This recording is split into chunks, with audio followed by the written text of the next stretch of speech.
Hello friends, Python series में आपका स्वागत है और मेरा नाम है वरिंदर सिंह। इस सेशन में हम बात करने वाले हैं बिट वाइज ऑपरेटर्स की। बाइनरी डिजिट्स को अगर आप कंपेयर करना चाहते हैं तो उसके लिए आप बिट वाइज ऑपरेटर्स का प्रयोग करते हैं। आइए देख लेते हैं बिट वाइज ऑपरेटर्स में और क्या क्या है। बिट वाइज ऑपरेटर में सबसे पहले हमारे पास मैं एग्जाम्पल मैंने क्रिएट किया है, इसको समझ लेते हैं ये कार्य कैसे करेगा। ए में 50 है और अगर मैं इसकी बाइनरी वैल्यू देखूँ तो वो बैठती है 00110010। और बी में मैंने 40 है स्टोर किया हुआ है, जिसकी बाइनरी वैल्यू ये बैठती है जो मेरे पास यहाँ पे आ रही है। यहाँ पे इन बाइनरी डिजिट्स पे काम होने वाला है।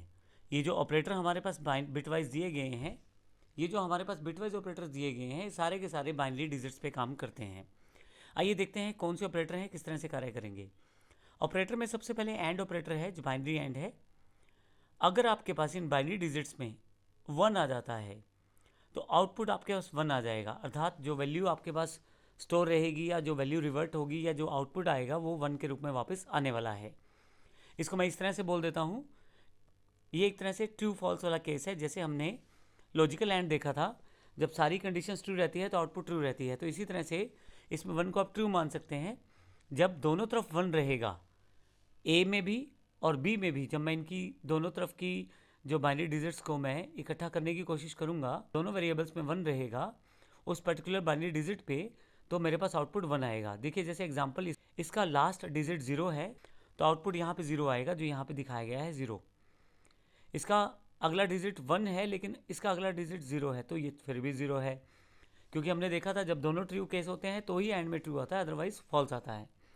उससे आगे वाले केस में यहाँ 0 है और यहाँ पे भी 0 है, तो इस केस में भी आपके पास यहाँ पे 0 है।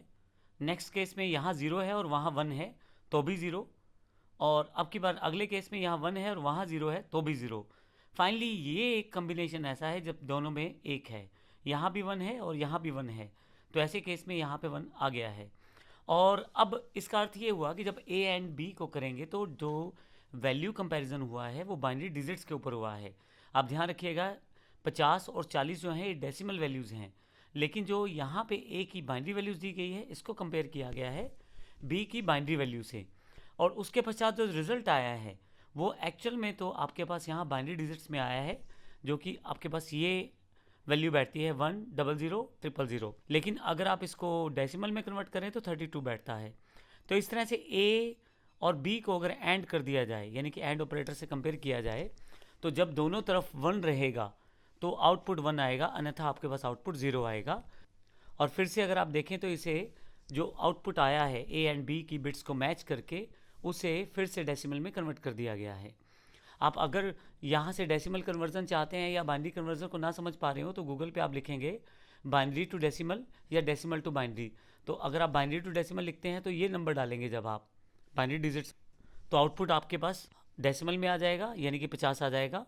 और अगर आप डेसिमल टू बाइनरी ढूंढते हैं गूगल पे तो 50 डालेंगे तो आपके पास इस तरह की वैल्यू आ जाएगी। तो इस तरह की वैल्यू कंपैरिजन करके आप देख सकते हैं। अगर यहाँ पे हम बाइनरी और की बात करें, जो अगला हमारे पास ऑपरेटर है, उसके लिए हम बाइनरी और का यूज़ करते हैं। बाइनरी और में जब दोनों बिट्स की जगह कहीं पे भी 1 आ जाएगा तो आउटपुट 1 आ जाएगा। जैसे हमने इसी जो बाइनरी बिट्स की वैल्यूज़ को ए और बी को देखा था, तो पिछली बार कंपैरिजन किया था, तो जब दोनों तरफ 1 था तो आउटपुट 1 था, क्योंकि वो एंड का केस था। ये और का केस है, दोनों में से किसी भी तरफ अगर 1 आ जाता है तो आउटपुट 1 आ जाएगा, अन्यथा आउटपुट आपका 0 रहेगा।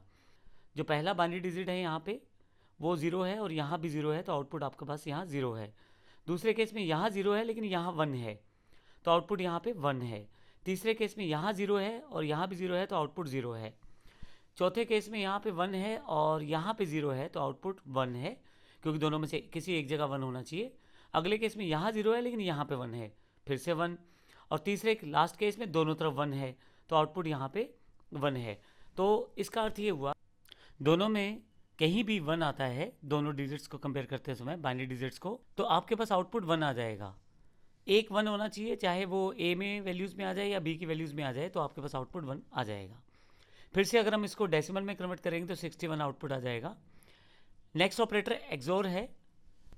एक्सोर में दोनों तरफ के केस में कहीं एक में 1 होना चाहिए, दोनों में 1 नहीं होना चाहिए, दोनों में 0 नहीं होना चाहिए, तो ऐसे केस में एक्सोर केस है। जैसे आप देखें यहाँ पे पहले में 0 है, दूसरे में 0 है, तो आउटपुट 0 है यहाँ पे।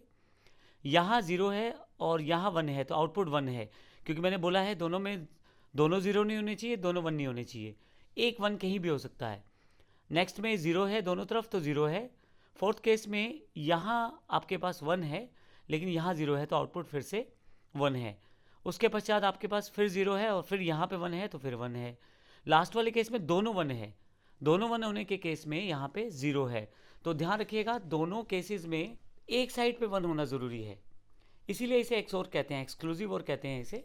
दोनों साइड 1 नहीं होना चाहिए और दोनों साइड 0 नहीं होना चाहिए, किसी भी एक साइड 1 होना चाहिए, तो आउटपुट आपका 1 आ जाएगा। नेक्स्ट आपके पास कॉम्प्लीमेंट ऑपरेटर है जो कि रिवर्स आउटपुट देगा। अगर मैं ए का जो वैल्यू है इसे अगर माइनस में कन्वर्ट कर दूं तो मेरे पास कॉम्प्लीमेंट वैल्यू आ जाएगी बाइनरी डिजिट्स में। इसके अलावा बाइनरी लेफ्ट शिफ्ट है। अगर आप ए की वैल्यू को किसी पर्टिकुलर वैल्यू से लेफ्ट साइड शिफ्ट करना चाहते हैं, अब यहाँ पे ध्यान दीजिएगा, मैंने एग्जांपल के लिए 8 डिजिट यूज़ किए हैं। डिफ़ॉल्ट रूप में 8 बिट्स के ऊपर काम होता है, तो यहाँ मैंने 8 बिट्स ले लिए हैं। 6 मेरे पास वैल्यूज़ ये हैं और 2 मैंने 0 पहले ऐड कर लिए हैं, जिनका कोई मतलब तो नहीं है, लेकिन यहाँ पे एग्जांपल समझने के लिए हमने इसको ऐड कर लिया ताकि हमारे पास 8 बिट्स पूरे हो जाएं। अब अगर मैं बाइनरी लेफ़्ट शिफ्ट ऑपरेटर लगाता हूँ, जैसे ए को मैं लेफ़्ट साइड शिफ्ट करता हूँ 2 पोजीशंस, तो आपके पास 2 0 यहाँ पे जुड़ जाएंगे, लास्ट साइड 00 यहाँ जुड़ जाएंगे और ये सारी वैल्यू लेफ़्ट साइड शिफ्ट हो जाएगी। आप देखेंगे तो वैल्यू ये बन जाएगी। अब इसका मतलब ये हुआ कि जब ये दोनों 1 इस 00 की जगह पहुँच जाएंगे, ये 00 इस 11 की जगह और ये 10 इस 00 की जगह, पीछे की तरफ 2 0 जुड़ जाएंगे। 2 इसलिए जुड़ेंगे क्योंकि मैंने यहाँ पे 2 की संख्या से लेफ़्ट शिफ्ट किया है, तो कुछ इस तरह की संख्या आपके पास बन जाएगी और ये आउटपुट जो होगा ये 200 जो न्यूमेरिक वैल्यू है उसमें 200 में कन्वर्ट हो जाएगा। अर्थात इसको जब आप डेसिमल में कन्वर्ट करेंगे तो एक वैल्यू बन जाएगी जो यहाँ पे 200 दिखा रहा है। आप बाइनरी राइट शिफ्ट भी कर सकते हैं।